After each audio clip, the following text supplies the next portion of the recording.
So now we're going to change, location a tiny bit up to the upper airway, and it's a pleasure to welcome Richard Harvey. Richard is an ENT surgeon, and he's had a particular interest in the relationship between the upper and the lower airways. He's ENT surgeon at St Vincent's. He's also been very actively involved in the Woolcock Clinic, assessing patients for the relationship between their sleep-disordered breathing and the upper airway and its function and dysfunction.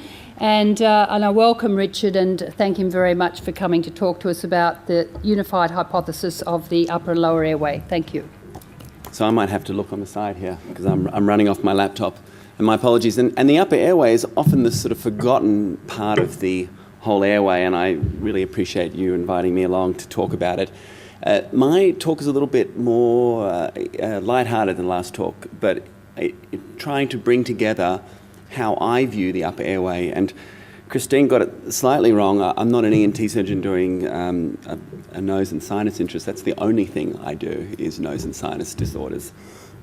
So let me take you through my thoughts on the upper airway. There's some disclosures there. I think the first thing that's very important is to acknowledge that all too often, not only general practitioners but also specialists, we simplify the upper airway.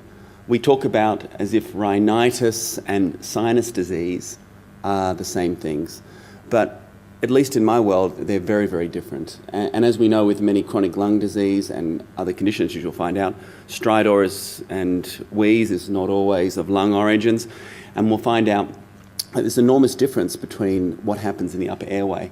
And to simplify it, from my mind, if you think of rhinitis, this is really a condition to me where there is vascular congestion, reactive changes, some watery discharge, and it comes from a reaction within the nasal cavity. And you can only ask someone who has severe rhinitis. They can feel handkerchiefs, be terribly blocked, but they don't actually have any sinus disease. And they often have some hallmarks of long-standing changes. They get cobblestone mucosa, some edema, as we'll see later on, of the turbinate heads, and chronic congestion of the nasal airway. Now that's very different from someone who has sinus disease. So when I think of sinus disease, I think of someone who's developed mucosal inflammation primarily, and really mucociliary dysfunction and microbial colonization are secondary events when it comes to sinus disease. So because of the mucosal inflammation, people develop polypoid or hypertrophic changes in their sinus cavity.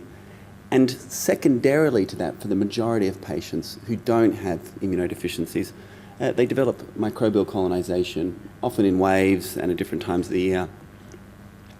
So, rhinitis and sinus disease are not the same thing. And I still see a trend in GP land that they're often bundled together or even mentioned together. And I think if we're not even separating the two of them, it becomes very challenging to direct treatments appropriately. How do I differentiate the two before we move on to actually talk about the interaction between rhinitis, sinus disease and the lower airway? Well, we use radiology, of course. We use endoscopy because in rhinitis, nose doesn't look normal like this. It often looks congested, vasodilated. And we use the history. So people have rhinitis, in my mind, as there is many finesse aspects to assessing someone's lower airway. They have itch, sneeze, rhinorrhea, conjunctival, sometimes skin involvement. And they almost always have a relationship with childhood asthma when it's just simple allergic rhinitis. As opposed to someone with sinus disease, their radiology is different. They don't have this lovely appearance to their middle meatus. They often have polypoid changes and eosinophilic like mucin coming from that area. And they give a different story. They will often complain of nasal congestion and pressure, and they get smell loss very early on in the piece, as opposed to someone with terrible allergy. They get convective episodes and flare-ups, but the other thing is that for many of these patients, it's an adult onset disease.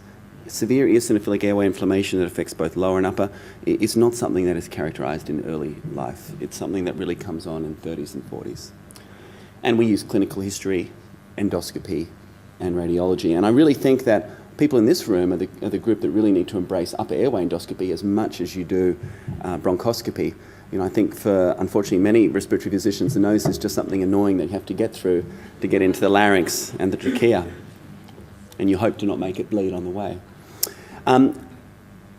Let's talk then about the unified airway. These are the sort of three theories that have been touted around even since I was a trainee. The concept of nasobronchial reflex. I think there's now some evidence that in people who lose trigeminal nerve activity in animals, that there is a reflex that exists. But it's fair to say it's short-lived, and it really doesn't explain the chronicity of interactions that we see between the upper and lower airway. The concept of sinonasal protection of the airway, once again, I think that's a phenomenon. This is the idea that you lose your warming and humidification of your air, your mouth breathing, and therefore your lower airway is bad.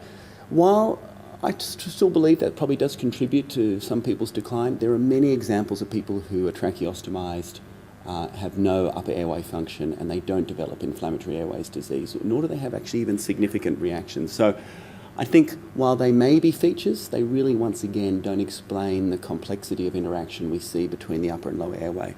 But it is this last one, the concept that there is a shared inflammation across to a whole unified airway, which I think has the most evidence for it. It's not surprising, because if you look at sinus and sputum eosinophilia, they're closely related.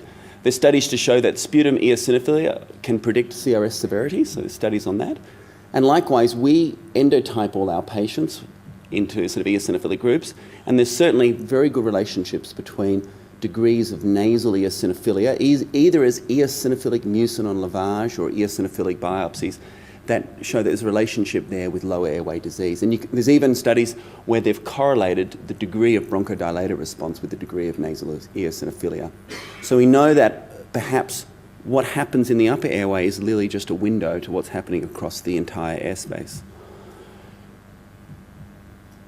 So I think in 2016, to modify a talk, I think when it comes to considering the unified airway, I think who doesn't in 2016 think that the airway acts as a whole organ? And I think the artificial separation is unfortunately a Western medicine thing. And this is the concept of the unified airway. And I guess there's teleologic sense here. If you take a biopsy of the sinus cavity in the lungs, it looks the same. It's just respiratory epithelium. It's exposed to the same environment. It probably has the same environmental injurious agents that affect someone over their lifetime, virus exposure, pollution exposure. So there are those epithelial similarities, but there are some differences because there are structural differences between the upper and lower airway. In the upper airway, it's a vascular bed that makes up the submucosa predominantly, and in the lower airway, it's more about muscle. And there is a difference in the framework. The upper airway is in a bony, fixed confines, where the lung has the dynamic, perhaps cartilaginous space that it lives in. And that influences then the challenges we see. When you perform a challenge on the lower airway, you get bronchospasm and other changes. That's because of the nature of what's happening underneath. And when we do a challenge, we see congestion and watery discharge, vascular leakage, and that really reflects merely the underlying components. And for many of our patients, they can tell the two interact. They get a flare-up at their nose and they start to produce mucus and then their lungs go off. And I know that for many respiratory physicians, it always seems like the sinuses cause the lung disease, but I can tell you right now, as much as in my clinic, there's many people say, I can tell I'm getting bad or I'm about to get congested because I start to get wheezy. And so it goes in reverse, and it's sort of like Escher's diagrams. What is the chicken and the egg here? It's not. They probably work in concert, just reflecting common inflammation across a common space. Where does that data come from, though? It's not just clinical. So I love these studies. This is, I assume everyone in this room probably knows this study, but if you don't, or for trainees who've never read it, this is the Brunstall studies where they did segmental bronchial provocation. So they dropped antigen into a segment bronchus with a bronchoscope, and then they actually measured IL-5 in the nose 24 hours later. And this shows that not only IL-5 was increased, but BMK or eosinophil populations were increased in the nose. And there was actually a serum, one more, there's BMK in the nose. And click once more.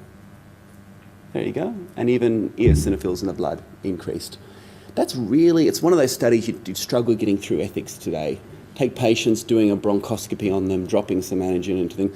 But it was really a terrific study, and one of my colleagues, Witske Fokkens, who is a rhinologist in Netherlands, oversaw that study, and it showed that unique interaction between the upper and lower airway. It's not to say that it's the cause of the disease, but it shows you that when you create inflammation in one compartment of the airway, you can certainly, some of the mediators will drive inflammation across the whole airspace. And it's been done in reverse. Now, of course, in reverse, when you segmentally drop something in the nose, the criticism of that study when it was done as the second study, because they intentionally didn't do it as the first study, is that you could imagine that somehow the patient aspirated or swallowed, that somehow they contaminated their lower airway, and therefore maybe it's not methodologically quite as tight as the first one. But similar story, drop irritation within the nose space, and then bronchoscopy and biopsy of the lung to show that similar changes occurred in the actual airway. So we have a situation here where we have the upper airway.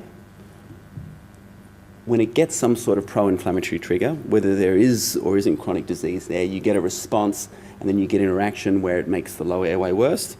And the same thing happens in reverse. You get a pro-inflammatory trigger and you get that response. There is both systemic mediators that can be identified in another compartment in the airway, and the whole thing goes round and around. So we often do see this cycle to some degree. Where do I feel that I see this clinically? So here's a patient who's come and seen me. This patient has the ABPA equivalent of the upper airway. This is AFS. Now, AFS is unique because it's not like diffuse nasal polyps and eosinophilic disease of the upper airway. It's really a compartmentalized disease. But many of these patients, like this patient here, this lady in particular, she went and saw many people because she got very wheezy and she got cough, but everything was normal in a lower airway.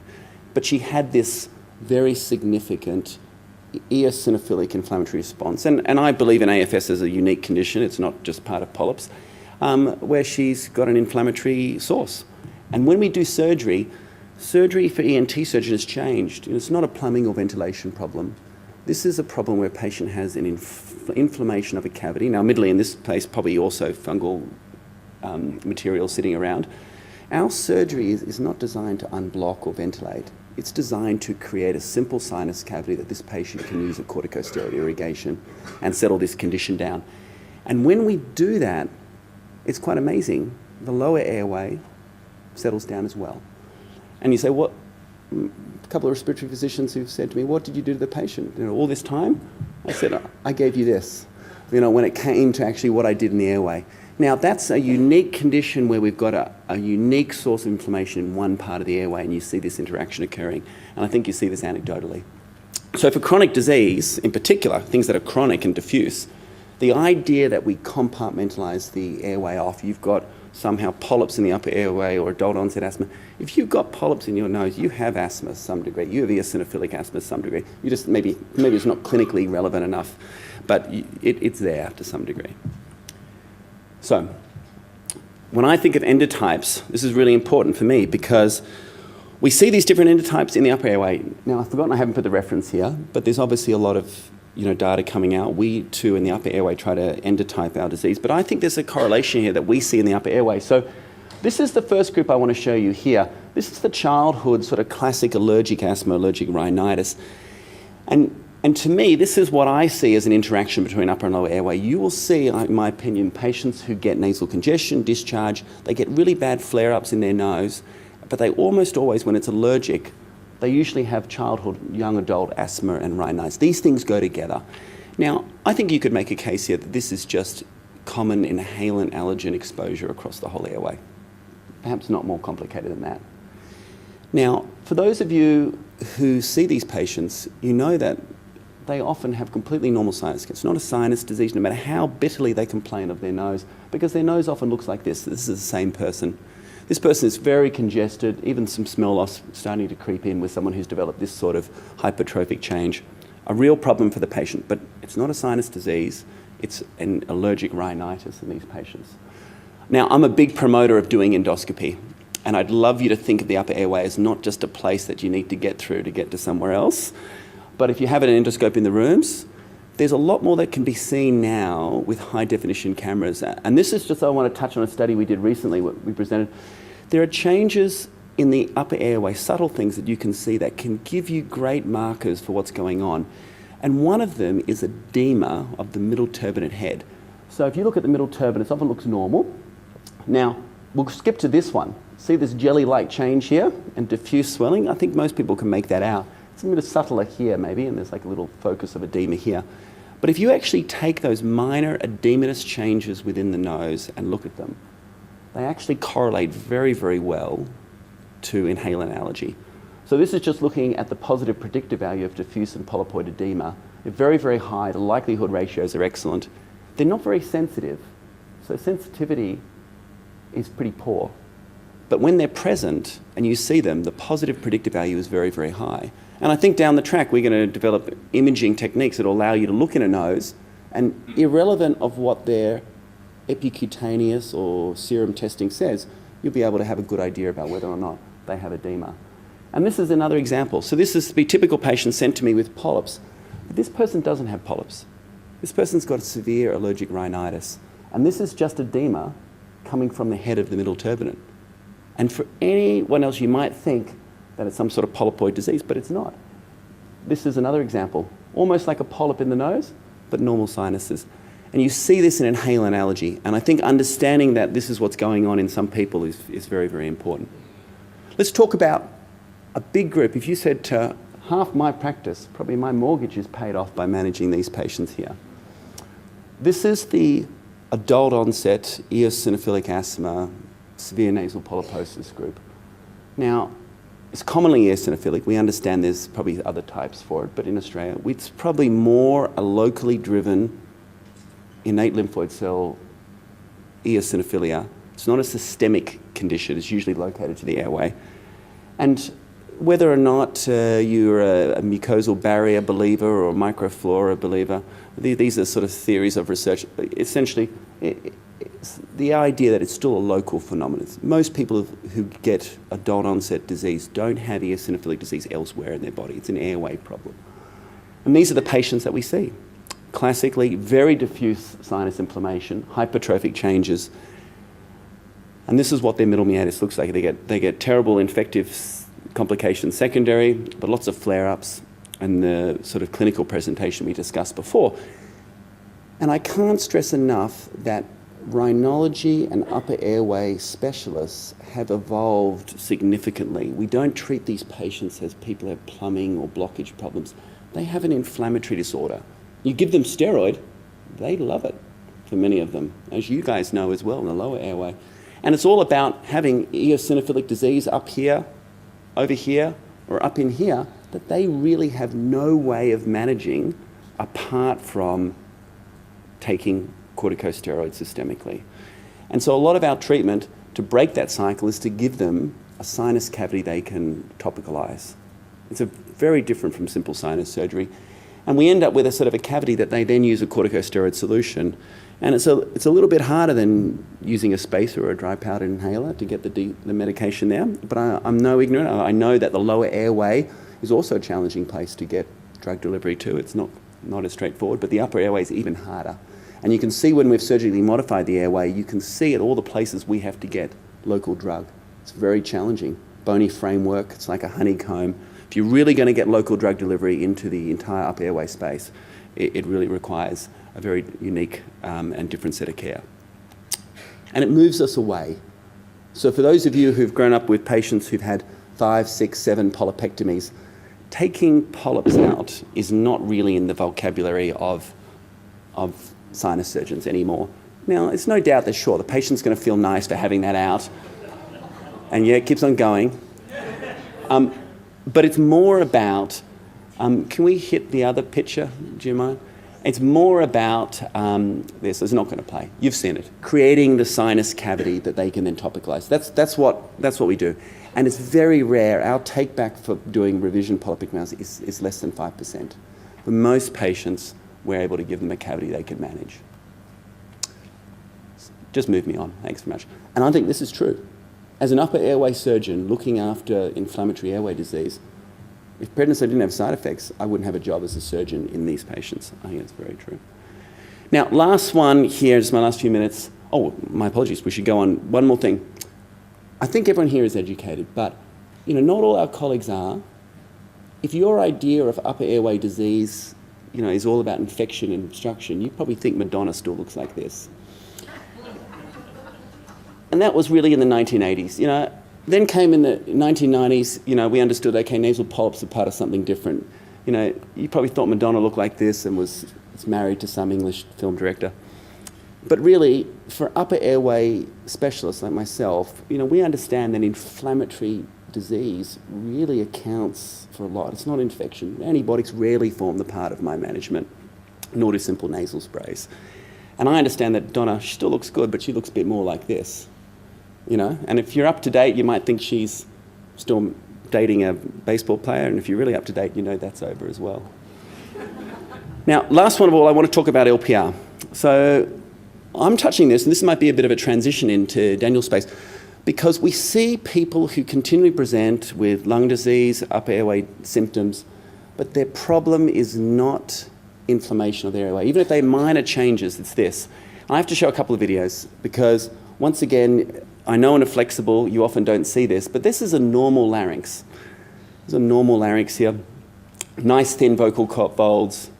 The epiglottis, or the subglottis is very thin, and I'm sure Daniel's far more effet at talking to us about this. But we see patients then who don't look like this. They get subtly bad, and they start to complain of mucus at the back of their throat and cough, and they have a little bit of edema in their subglottis. And maybe that's a subtle one. But then you get a group that then have voice loss, and it becomes a bit clearer. So when you come down here, their vocal folds don't look the same anymore. It's a bit more obvious. It's like the middle turbinate head edema. There's subtle changes that we didn't appreciate before. And then you get the patient who comes and sees me because they've had a sinus operation, they've got some minor thickening in their airway, and they think they've got sinus disease, and their airway looks like this. And I think their upper airway looks normal, but they feel that there's mucus there and they're clearing mucus at the back of their throat. It's my sinuses, it has to be my sinuses. But this is what their larynx looks like. And we actually perform studies. So this is someone with severe reflux, and we do studies where we do a Bravo test, which is sort of measuring the pH with a small probe. I mean, there are more probably validated ways of doing it. This is a patient-friendly way where they have a little probe that sits in there and they wear a belt, and it's not the same as wearing a tube coming out of your nose. And so this is how we define reflux events in patients in which laryngopharyngeal reflux is really contributing to their cough, their throat clearing, their mucus, their postnasal drip. And they, in a world, they overlap. We see patients have a bit of both. And a time comes when you've optimized their airway condition, they might have both. I mean, asthma, how common is asthma? 9% of the population in Australia? So you will have a group of people who have both. So in conclusion, inflammatory disease for me accounts really for the vast majority of patients who have chronic upper airway disease. And in childhood, I really believe it's an inhalant allergy driven, somewhere between patients who have rhinitis and asthma, allergic asthma. But of course in adults, it's a different phenomenon. It's an eosinophilic inflammatory disease for many patients. Upper airways disease has shifted. The way we manage things has changed from 20 years ago. And this is my last thing, is that we all need to get on board as lower airway and upper airway doctors. The concept that neurologically intact patients aspirate their secretions and that's the cause of their lower airway disease really doesn't have good evidence base. And I certainly don't sit down with my patients and tell you, your respiratory doctor has to get your disease under control because you're coughing secretions up into your nose and that's why it's bad. So I think the evidence there has suggested that there is a shared inflammation. We're probably talking about a common disease, and I think there's a lot of similarities. Thank you very much.